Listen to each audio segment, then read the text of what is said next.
frankly, I'm a little bit intimidated seeing so many people show up. So I hope this presentation is interesting to you. Like I said just a minute ago, I'm not going to focus until the end very much on our work as teams, but there's lots of literature I'm passing around that talks more about the work of CPT. If you just want to pass it up, when it gets to the front and back, just send it down the aisles this way. That's probably going to be easiest. All right, so let's see. Figs, Vines, and Zealots, Jesus' Anti-terrorism Handbook. Anyone want to talk about raise your hand, what does terrorism mean to you? What does that word mean? I'm aware that I was in college when September 11th happened. A lot of you were middle school. Raise your hand if you're in middle school. All right. Okay, I guess. Okay, elementary school? All right. Wow. So terrorism has been part of the discourse here in the U.S. for a whole decade. It's been very central, this idea of the war on terror. And what I'd like to talk about today is what I think is some things that Jesus had to say about this. So I'm going to start by reading a passage from Micah. And I managed to forget to write down the reference, so you can probably find it if you Google it, I'm sure. So, it says, God will judge between many peoples, and will settle disputes for strong nations far and wide. They will beat their swords into plowshares, and their spears into pruning hooks. Nation will not take up sword against nation, nor will they train for war anymore. Everyone will sit under their own vine and under their own fig tree, and no one will make them afraid. For the Lord Almighty has spoken. All the nations may walk in the name of their gods, but we will walk in the name of the Lord, our God, forever and ever. In that day, declares the Lord, I will gather the lame, I will assemble the exiles, and those I have brought to grief. I will make the lame my remnant, those driven away a strong nation. And so it's this image of everyone beneath their own vine and fig tree in peace and unafraid that I want to suggest has a lot to do with what Jesus' ministry was about. I wrote a lot of this presentation before I came and heard the devotionals that we've been listening to, and I agree a lot with what our speaker has been talking about shalom, about the downtrodden, and so I apologize if some of this goes over the same territory, but I hope that it's useful for you. So as we're looking at what Jesus had to say about terrorism, I also want to start by taking a closer look at what we mean by that. And so I brought a couple books with me here today that I'll be drawing on pretty heavily. I'll be reading some from the Bible, also a book called Loving Without Giving In, Christian Responses to Terrorism and Tyranny by a guy named Ron Mock.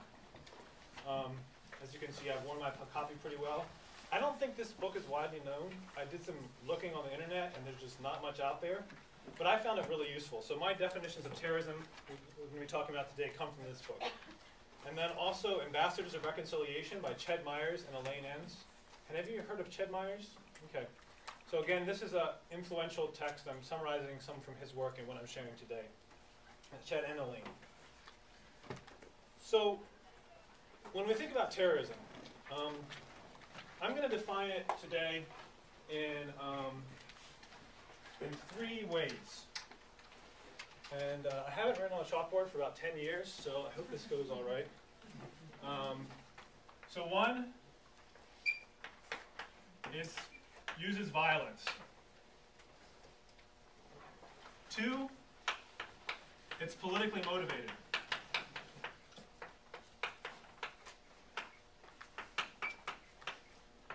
So that leaves out, in some cases, the mafia, or violent crime. I'm not defining, we're not talking about that. Because we're talking about violence that is politically motivated. And 3, it targets civilians.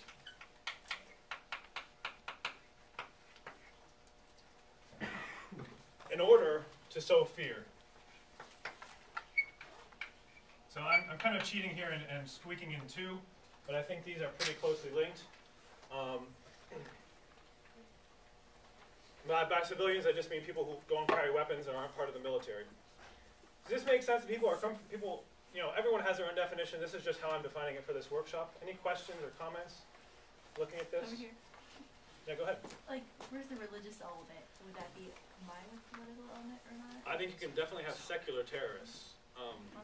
So we are, in the discourse we've had in the last decade, we've certainly talked a lot about Islamist terrorists.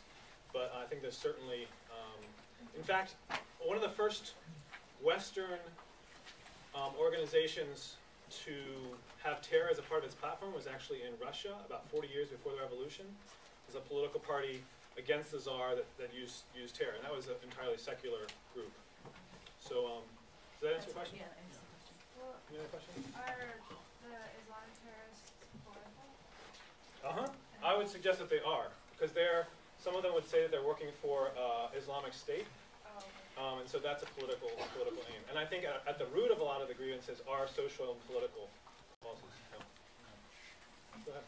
So you also consider it then like non-state organizations, so like not a part of like war, right? So like this is not an army or military. Well, that's actually a very good question. And Mach actually does define it. He has another one. So he says lawless. He says lawless violence that's politically motivated and targets civilians. So I very specifically left that out because I think, and I'm pushing the boundaries a little bit here because I think that states can commit terrorism is what I'm saying. So I'm going to go through some examples of that actually in the presentation. But, there may be times when it is necessary to define it as non-state actors. So I don't want to quibble over the details. So just to say that's how I'm talking today. Other questions? All right. So if we're looking at terrorism this way, Mach looks at the roots of what causes people to become involved in terrorist organizations or to become a terrorist themselves. And on page 118 and 119, he talks about the concept of corrosive grievance. And in talking about grievance, I think there's different ways to think about it. I'm going to read his definition and then I'm going to show you a headline here. He says, when someone has reached the point of being haunted by the wrong done to him or his people or her, he has begun to nurse a grievance, by which I mean an ongoing sense of having been wronged. A person with a sense of deep grievance no longer looks at all the evils he suffers as being unconnected. Commonly, some or all of the wrongs come to be seen as connected to a single cause, a person or agency, where all the trouble began. So I found this Onion article that kind of captures this. It says, universe admits to wrongdoing area man his entire life. Okay, that's a grievance. So this guy, everything's connected for him. It's the universe is out to get him. And in case someone needs some enjoyable reading, I'll pass that around too. If I get too boring, you can just start reading. Speaking of which, are the CPT, has anyone not seen the CPT literature? Is the sign-up sheet making its way around? Who has a sign-up sheet? Just want to hold. Thank you. Great. All right, so grievance. That obviously is talking about a very personal sense of grievance, but often grievances come in response to real political oppression and political misery. But I think as some of the speakers this week have talked about, different people deal with grievances in different ways. Some people just learn to get along in life and continue on. And some people end up gradually, when their options start disappearing, when they feel like there's nothing else they can do to change their situation, they end up becoming politically involved and sometimes involved with terrorist organizations. But I think what we're seeing in Egypt is actually a different way of dealing with that grievance this week. People are getting out in the streets. There has been some skirmishes, but that's not what most people are out there. Most people are there participating peacefully because their friends got them out there. They're involved. They're socially networked. They're using the internet. And that's I'm not going to talk much about that today, but I think that's a really interesting example of alternatives to violence. So what Mach is doing in Loving Without Giving In is making the connections between these grievances, the way those who are not able to address their grievances because of their government or other factors, communities begin to dehumanize their enemies. They eventually embrace the myth of effective violence. That is the idea that they can better their communities and better their societies through violence. So now I want to move back to Jesus. I think that Jews living in Judea in the first century provide a lot of examples of corrosive grievances, political misery, and the myth of effective violence. The Hebrews had a long history of living on the edges of empire. The nation itself was formed out of the Exodus from Egypt, certainly a large empire. And while their loose tribal confederacy lasted for 200 years or so, after that, the monarchy that Saul and David founded quickly became a political football. It got kicked back and forth between the Egyptians, the Assyrians, the Persians, the Babylonians, the Greeks, and then finally the Romans. And each empire did its best to extract resources and control the people living in this area. Now, I think taking a look at the way these empires tried to control the different people groups is really important. These empires were large enough that they couldn't be in all places at all the times. Fear was a primary mechanism for controlling vast swaths of land, people, and resources. And attempts to violently rebel against those empires were often met with shocking brutality. I'm just going to give one example from before Jesus' time. The Assyrians. Have you all heard of the Assyrians? They're a long ago empire. They fought back and forth with the Persian and Babylonians. But when people rebelled against them, they believed that they were rebelling against their god Asher. And therefore, they almost delighted in the cruelty they showed towards rebels and putting them down. Earlier in this presentation, I had a list of some of the torture they did to their victims, and I just left it out because it was too brutal to read. But when they were done with them, they took the corpses of the people and stuck them up on the city walls of the cities they conquered. Just graphic, horrible stuff. And the primary motivation was to sow fear by targeting civilians, because they didn't just do it to the soldiers, they did it to whole cities. It was politically motivated, and it's violent. So if we're willing to work with this definition, it's interesting to see how it applies to this community thousands of years ago. Now, of course, it was the Romans who were occupying the land of Israel when Jesus was born. And as with the Assyrians, underneath their occupation, there was a lot of corrosive grievances that were festering. And the seduction of violence was really real. In the first century, around the time of Jesus' birth, there was a plethora of rebel leaders, lots of them, some of whom claimed to be the Messiah. So 6 years after Jesus' birth, Judas of Galilee led one revolt against Rome and founded the Zealot movement, which used assassination and other forms of violence to bring about their ends. They were a religious group. Some of them even targeted other Jews who collaborated with the Romans. They were called, that's part of the Zealots is called the Sicarii. They were famous for going around and sticking knives into people. And this way they hoped to sow fear and keep other Jews from collaborating. So they were both opposed to the Romans and also opposed to collaboration, Jewish collaboration with the Romans. So again, they fit this definition. They were violent, they were politically motivated, and they targeted civilians, not just soldiers, in order to sow fear and control people. And they were very theologically motivated, talking about the religious motivation that you mentioned earlier. In 4 BC, I want to look at a specific revolt that happened in the area around Nazareth. So this is close to where Jesus was born. And one of the targets was a city called Sepphoris of this revolt. And the Romans came in and just razed the city to the ground, sold the people who lived in the city into slavery. And so again, fitting this definition that I'm using of terrorism. I'm suggesting what I'm trying to get at here is the way that there's this cycle of terrorism and anti-terrorism going back and forth. Now what's interesting about Sepphoris, have any of you ever heard of Sepphoris before? Have any of you heard of Nazareth? Right, because Jesus grew up right there, and Sepphoris was actually only 3 miles away. And so after they razed the city, the Roman community began to rebuild. It became named Autocratoris, belonging to the empire. I'm getting a lot of this from Ambassadors of Reconciliation, by the way, Ched Myers, page 25, if you're taking notes.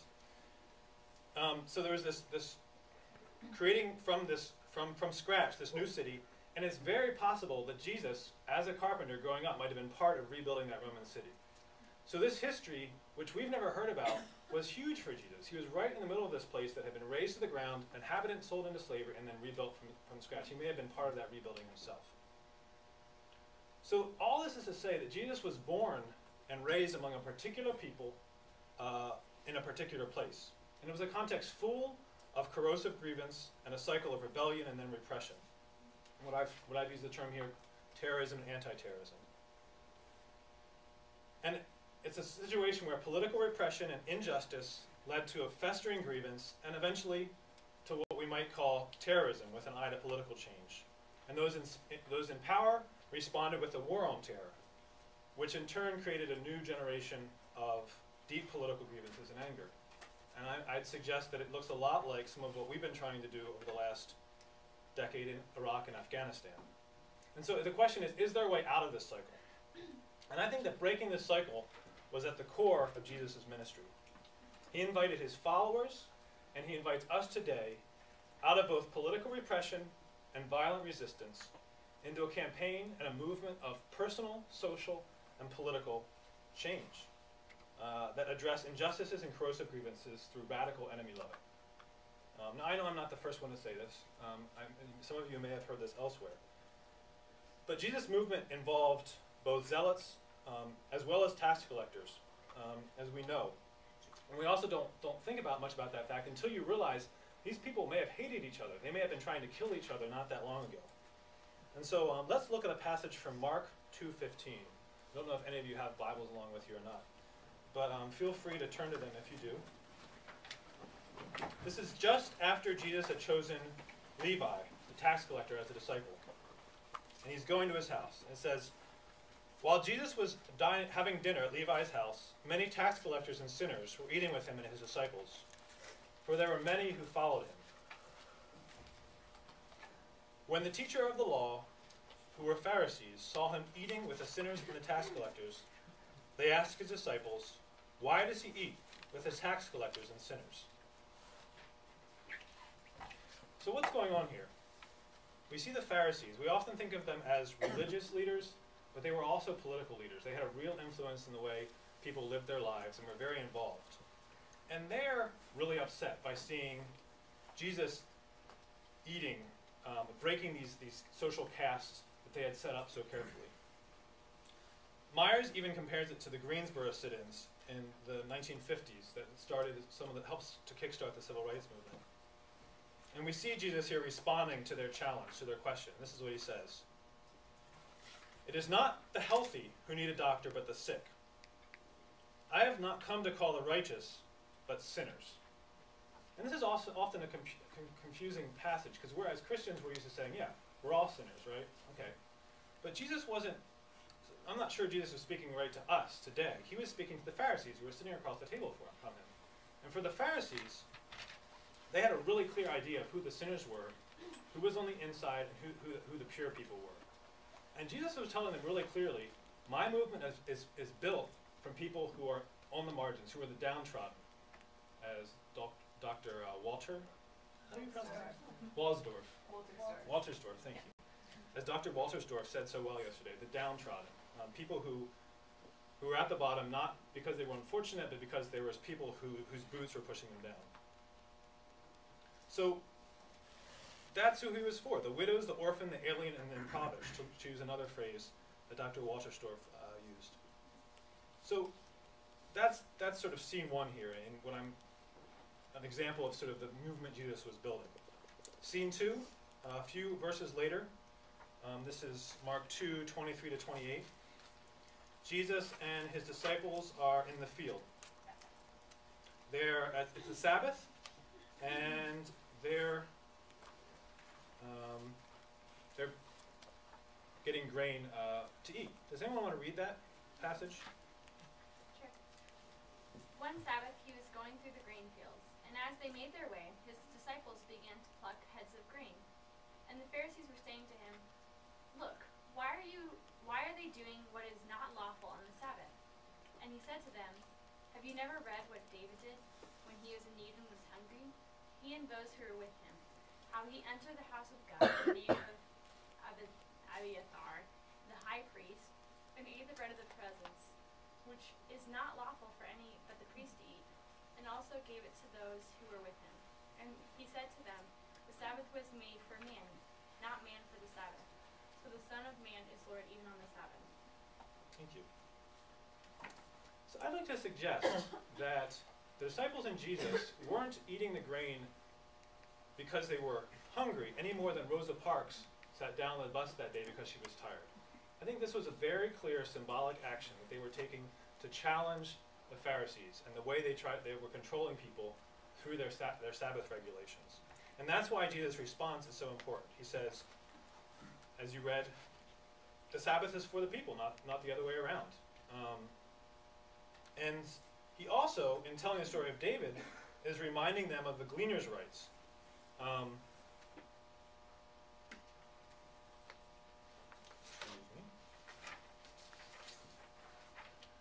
So again, the gleaner's rights was for the widow, the orphan, the alien, and the impoverished, so that they could come on the edges of any field and glean wheat.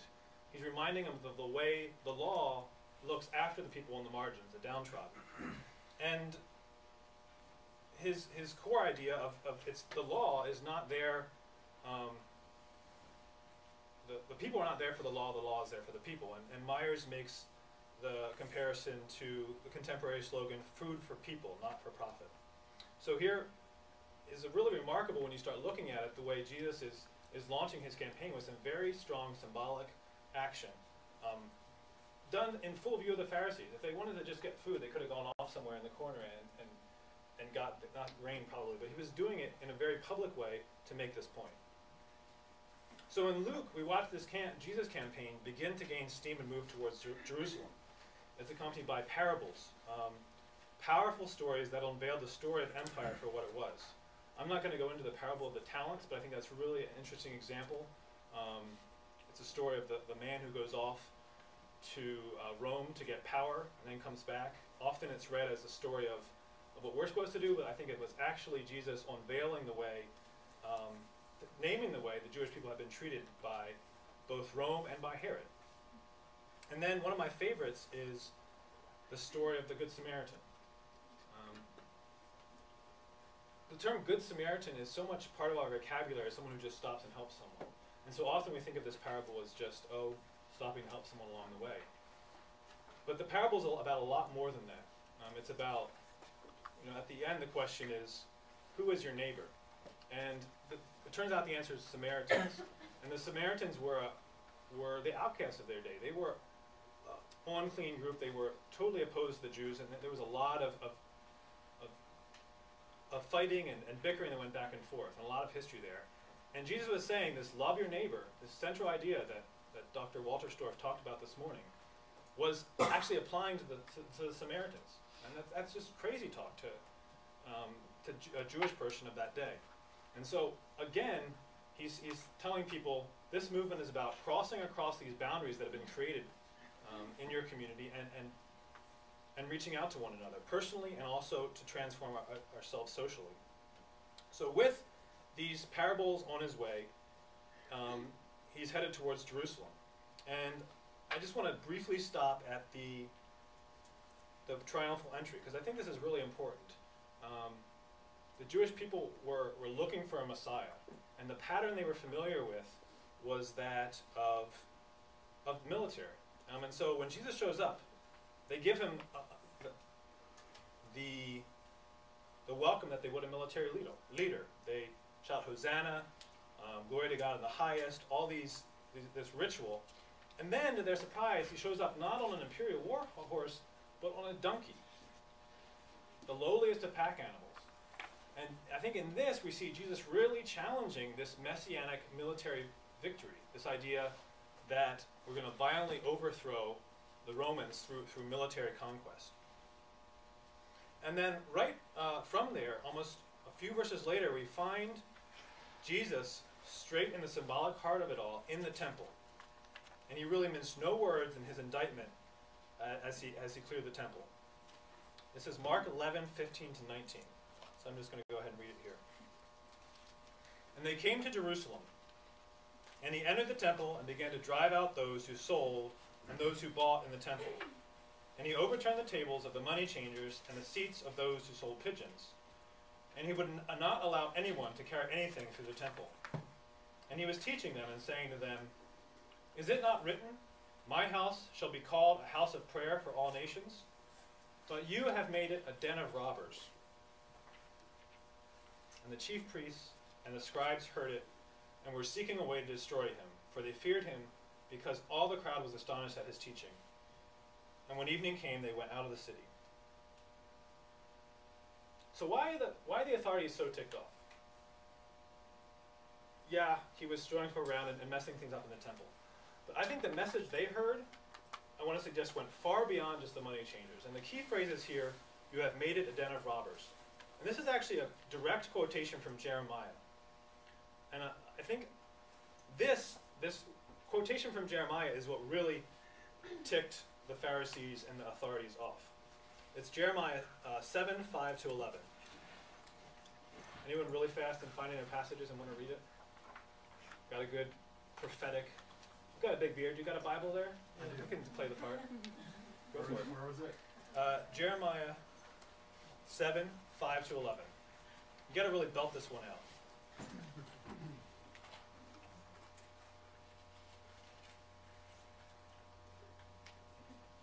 If you really change your ways and your actions and deal with each other justly, if you do not oppress the foreigner, the fatherless, or the widow, you do not shed innocent blood in this place, and if you do not follow other gods to your own harm, then I will let you live in this place, in the land I gave your ancestors, forever and ever. Keep going. Yeah, go ahead. But look, you are trusting in deceptive words that are worthless. Will you steal and murder and commit adultery and perjury, burn incense to Baal, and follow other gods you have not known? And then come and stand before me in this house which bears my name and say, we are safe to do all these detestable things. Has this house which bears my name become a den of robbers to you? But I have been watching, declares the Lord. Thank you. So again, here we see this both personal sin, adultery, murder, swearing falsely, making offerings to idols. But we also see the social and economic and political dimensions here of executing justice with one another. Do not oppress a sojourner, the fatherless, or the widow, or shed innocent blood. And so I really see this as one of Jesus' manifesto moments. He's laying it all out. This is what this campaign, this is why I'm here, this is what it's about. So what's the alternative vision? What is Jesus proposing? I think there's a little passage that we often overlook. It's kind of confusing here. It's nestled right between, in Mark, right between the triumphal entry and the cleansing of the temple. So it's, I'm just going to read it here. So after the triumphal entry, Jesus went back to Bethany. And it says, as he was leaving Bethany, Jesus was hungry. Seeing in the distance a fig tree in leaf, he went to find out if it had any fruit. When he reached it, he found nothing but leaves, because it was not the season for figs. Then he said to the tree, may no one ever eat the fruit from you again. And his disciples heard him say. So what is this? It looks like pettiness on Jesus' part. In some of the other Gospels we see it wasn't even season for bearing a fig. What was Jesus going on about? And I think it goes back to the passage from Micah that I read at the beginning. This fig tree, everyone neath their own vine and fig tree, is a powerful symbol for the Jewish people of shalom, of wholeness, of living life to its fullest. And standing there outside Jerusalem, it was a message to Jerusalem saying, this is not what you are doing. You're falling short of this vision of shalom. So those are vignettes from Jesus, from this what I'm calling the Jesus movement or campaign moving towards Jerusalem.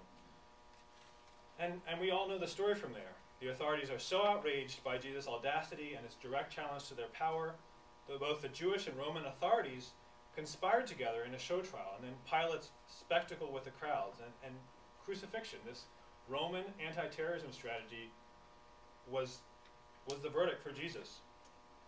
And this is the ultimate weapon of Roman anti-terrorism. They used it at Spartacus. Any of you heard of Spartacus? The slave revolt. After that, they put 6,000 slaves out on crosses along the Appian Way. So this is what they knew how to do. And of course, the resurrection was a complete blowout. I mean, just completely turned on its heads this cycle of fear and the ability of the Romans and the Jewish authorities to control people through fear. And that's the hope in the resurrection. Now, I've got about 20 minutes left, and I know I've sort of thrown a lot in there. And I can also talk a little bit about how Christian Peacemaker teams is continuing, I think, working on based on this model. But I also want to leave it open for questions and thoughts from you all about this. Is this new stuff, old stuff? Have you heard this before?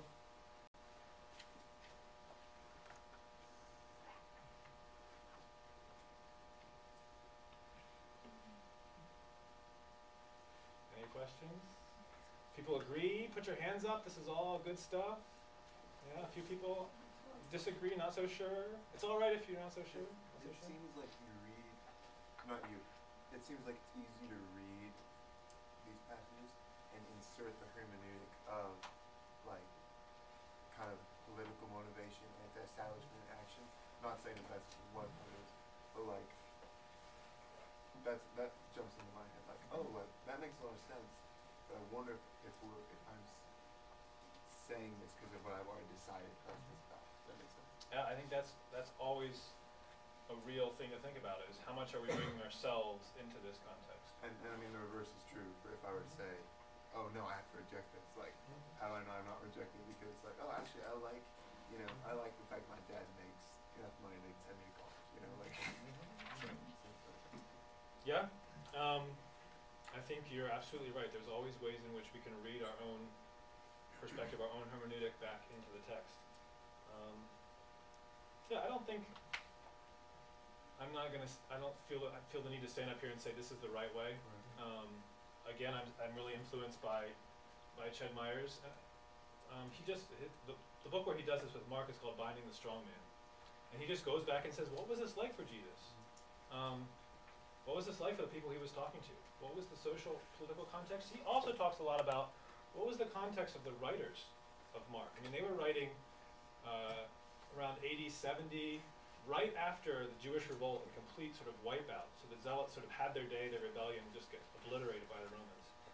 And trying to make sense of that in light of what Jesus had come and what he was talking about, I think is a powerful way. And they were saying, okay, there's this third way. There is this alternative to complete submission or violent rebellion. So I find it incredibly compelling, and I think it speaks a lot to people who are downtrodden. But I don't have the theological depth to claim it's the only way. Certainly not. Other questions or other comments? I would be interested to know how Christian Peacemaker teams do use that. All right. Is that what you're using? All right. So this is the part I didn't write down ahead of time. I'm just going to tell you a couple stories.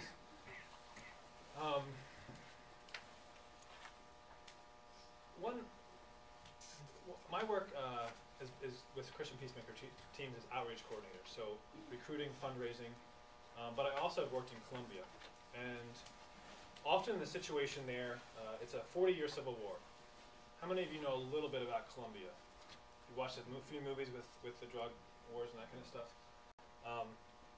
A lot of what we get there is framed in terms of drugs, but there's also this deeply divided country. You have the guerrillas who started out 40 years ago with a lot of this language of, we're going to change things, we're going to make a difference, and motivated out of a sense of justice, but seeing weapons as the way to do it.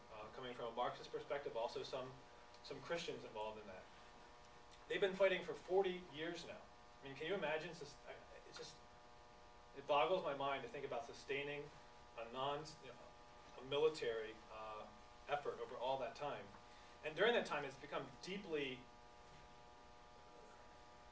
divorced from any kind of, in my opinion, from any kind of idealism or real justice. It's like criminal gangs kind of running around trying to extract wealth as they can, with the drug trade becoming a primary thing, also kidnapping. Betancourt, a hostage release recently, who spent 6 years as a kidnap victim. 4 of my colleagues were kidnapped in Iraq and held for 118 days. I can't imagine what it was like for her to be held for 6 years like that. And then in the 80s, you had the paramilitaries start up, saying they were defending the people from the kidnappers, Their name is Auto Defense or Self-Defense Forces, the AUC. And so you have these two groups going back and forth with each other, and often the government and the paramilitaries very much supporting U.S. foreign policy in the region. And so this is again, a place with a lot of corrosive grievance, a lot of the cycle of violence, very similar to what we just went through talking about in terms of first century Israel. And in that context, there are people and communities that are working to end war and for justice. And so a lot of what Christian Peacemaker Teams is trying to do is come alongside those communities. Because so often, the response of the government, especially under Uribe in the last decade, was to lump in the subversive with the guerrilla. And this was actually encouraged by U.S. foreign policy about 40 years ago, especially when the Cold War was going on. People would say, anyone trying to work for change is a communist, whether they're armed or not, you kill them. And that still has massive influence there. So a lot of our work is trying to create a space for Colombian peacemakers to work for their own communities. When our work started there, it was mostly North Americans. Now it's about half Colombians and half North Americans working together on those teams. It's usually Colombians not from the area where they're working, which reduces some of the risk for them and their families in doing human rights work. And it's, I'll tell you the story of Las Pavas community. This is a community that we've accompanied there for the last couple of years. It's one of a number. They settled on land that was owned by a drug lord in the 80s, and he was an absentee landlord, and eventually he left. And under Colombian law, once you've been on the land for 10 or 15 years, you can actually stake a land claim. And so about 3 or 4 years ago, they had started to do this after they'd been there for 15 years. They're basically just practicing subsistence farming, raising enough food for their families. And while they were in the middle of this process, the drug lord showed back up again with paramilitaries and told them they had to leave because he'd sold the land to a palm oil plantation. And this is a pattern that has been widespread in Colombia over the last 5 or 6 years. You have the paramilitaries come in and try to clear people off the area, and then large corporations move in with either extractive, mining, or set up a resort, or widely palm oil. Because there's a lot higher demand for palm oil because of biofuel, and use in cosmetics. And this is another case of that happening. And so this community came to CPT and said, can you accompany us through this process of trying to get our land, to go back to the land, and to continue this claim that we're working with. And so this is a community, I think, that really fits this pattern. There's a lot of temptation when you're displaced like that. You're facing your community has strong grievances. The myth of effective violence, the myth that you should just go join the FARC, is really powerful. There's a real draw there. And I think that's why it's so critical as Christians to say, actually, here's an alternative. It's not just about aid, and it's not just about evangelism. In fact, Christian Peacemaker Teams doesn't evangelize, and we don't do direct aid. So that's not what we're bringing. Most of this community are Christian, in fact. What we're doing is saying, looking at this model that Jesus was following, what does it mean to walk along this community to try to address their grievances? So what that's meant for us has been a campaign to try to get this company, it's called Daban, to give the people back their land. And one way we've worked in doing that is, have any of you heard of The Body Shop? It's a cosmetics company. Yeah? Yeah, sometimes they're a company that talks about social responsibility and responsibly sourcing their ingredients. And we found out that they were buying some of the palm oil to make their cosmetics. And so we approached them and said, can you put pressure on your supplier? Because often customers, high-profile customers, have a lot of influence. And they sort of hemmed and hawed. And so in October of 2009, we started a campaign outside their stores, doing some direct action, some singing, some creative, clowning, fun, interesting stuff, get people's attention. We did that campaign for a year. In October of last year, October 2010, they said, well, we've made an effort. Daban wouldn't listen, and they stopped buying from Daban. So that was really exciting. It was a way that we were able to make a difference, small difference for that community. And it was really interesting. I don't have the exact quote, but in the Colombian newspaper, when one of the executives was talking about why he did this, he said, oh yeah, they gave in because a bunch of people were in stores in front of Chicago, and we're like, oh wow, that was us, oh my goodness. So it's exciting, and it's energizing. to see the way you can make a difference by being part of that, by joining with a community. And it's not us coming in with our agenda and saying, oh look, this is how you make peace. It's looking at the model for change that communities have and supporting that and amplifying it. I've used this quote any number of times in the last 2 days, but I'll use it again. It's from an Aboriginal woman in Australia. She says, if you've come to help me, you're wasting your time. But if you've come because your liberation is caught up with mine, then we can work together. And I think that's important in development work. I think it's important in peacemaking work. What does our co-liberation mean? What does it mean for us to work together? So that's one story. It's like about 5 minutes left. I could tell more, but also interested to hear if people have questions, ideas. Go ahead. I had a question about, you talked about them being like in a cycle, the terrorists, of like wanting to like become terrorists because they've been oppressed, kind of. I wanted to know if there was like economic reasons why they might join a paramilitary or rebel force. Oh, yeah. Because I was reading Paul Collar, and he talks a lot about the reasons for people joining rebel groups. Absolutely. Paramilitary in Colombia pay very well. Okay. Yeah, they have access to drug money. The guerrilla pay well. Yeah, absolutely. That can be a big factor for people who don't have any other options. I don't know so much about the economics of other groups, but certainly well-established groups that have funding sources. That's I would guess that a lot of the Colombian paramilitary and guerrilla groups, there's less and less people who are ideologically motivated, and a lot of people who are just in it because they're getting paid. And that means that often they switch sides. In the community where I visited and worked a little bit in 2005, and where our team was for a couple of years, there was a number of families whose sons had actually switched sides.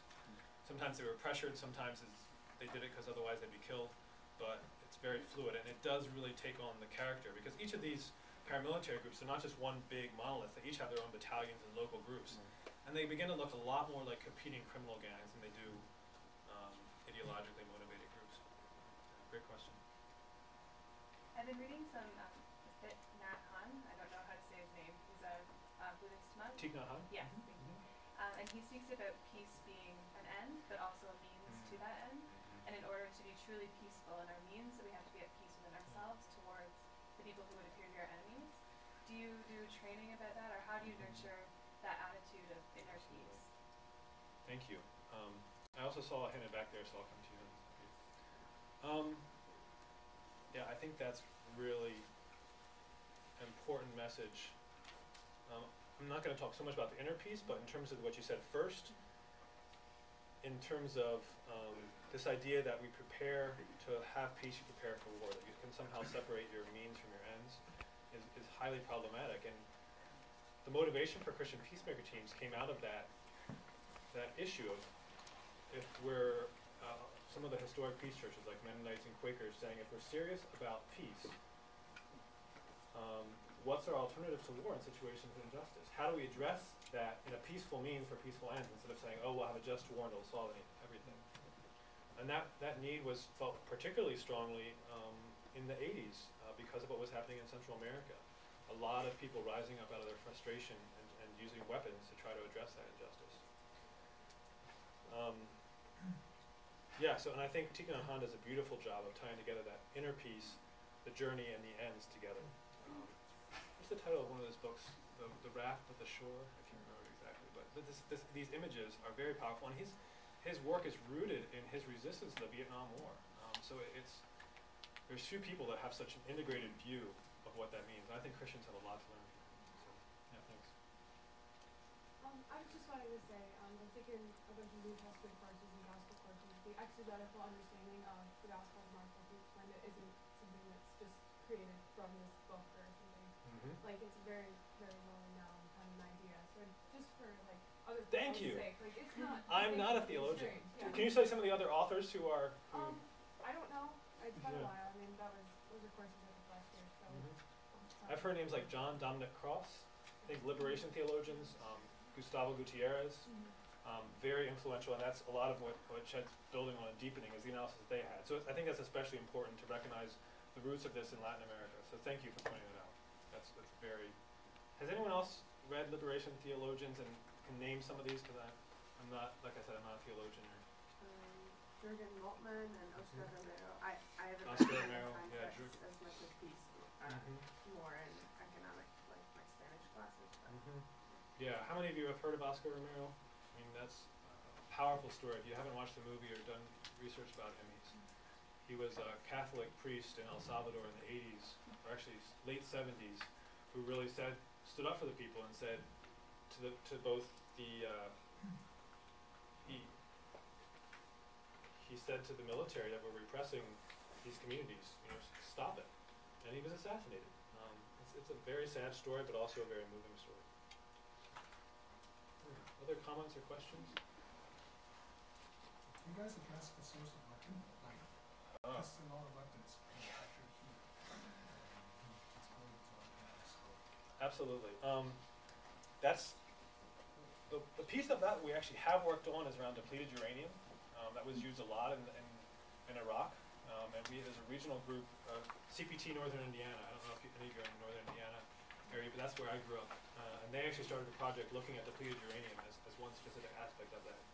But of course, as some of you have probably seen, a lot of the weapons that are being used in Mexico right now come out of the U.S. And I think that's a huge issue. I don't know, are there specific No, I'm just wondering companies? if that's one focus area. It's not the central focus for us, but like I said, looking at depleted uranium was, and I think it's a really important one, because the arms trade and light arms trade. When we think of arms trade, we often think of nuclear weapons and these kind of things, but the small weapons, the AK-47s, has a devastating impact when you can buy those for $50 or $100, in Colombia or other places like this. So, yeah, thanks for highlighting that. Other questions or comments? Yeah. What about landmine disposal? Are you active in that at all? Or? That's not something we work with directly, but we do get landmine training we have a month-long training, and it's certainly something we think about because it affects a lot of the communities where we work. But no, that's not something we're directly involved in. I will just, I think we're wrapping up here. I'll give a plug. If you look on the calendar that some of you might have picked up, I don't know how far it made its way around, but there's a list of the upcoming delegations. You want to hold that up? You've got that thing right there. Just wave that around. So that has a list of our delegations. Those are a great way to hear on-the-ground stories from people, First Nations communities in Canada, communities in Colombia, Iraq, and the West Bank. And it's also the first step to joining CPT as a full-timer. Any questions? Well, just a comment. We've heard a lot about Gandhi as a model, and even Martin Luther. We're told that Martin Luther King followed Gandhi's example, and he probably did as a contemporary example. But we would say that, of course, he originally followed Christ. But what a lot of people don't know is that Gandhi himself also followed Christ. And I have a book this thick of all of the passages of scripture that he used in his public speeches from the Old and the New Testament. And one Indian thinker, Vishal Mangalwadi, he's written Truth and Social Reform that covers some of these issues and others. But he said that had Gandhi followed the Sermon on the Mount in the Hindu scriptures would be the Bhagavad Gita, which comes out of the Mahabharata. And had he followed that, where Arjun was going to war against his own kinfolk and had a crisis of conscience, but Krishna came along and said, should I be your advisor or fight for you? He just said, it'd be enough for you to be my advisor. He advised him to go ahead and continue in his fight against his own kin people because he was supposed to be on the side of the good and they weren't. If Gandhi had followed his Sermon on the Mount through the Bhagavad Gita, he would have organized a militia against the British, which they could have easily outnumbered them. But he really followed Christ. Yeah, I'd highly recommend that that book and learning about the source. I mean, Gandhi had some good things to say about the Christian church not following Christ very well as well. If all Christians were as Christ, there wouldn't be a Hindu left in India. Thank you very much. I'd be happy to talk with you more about it afterwards if you So yeah, thanks so much for coming. Take a look at the literature. Where's the sign-up sheet?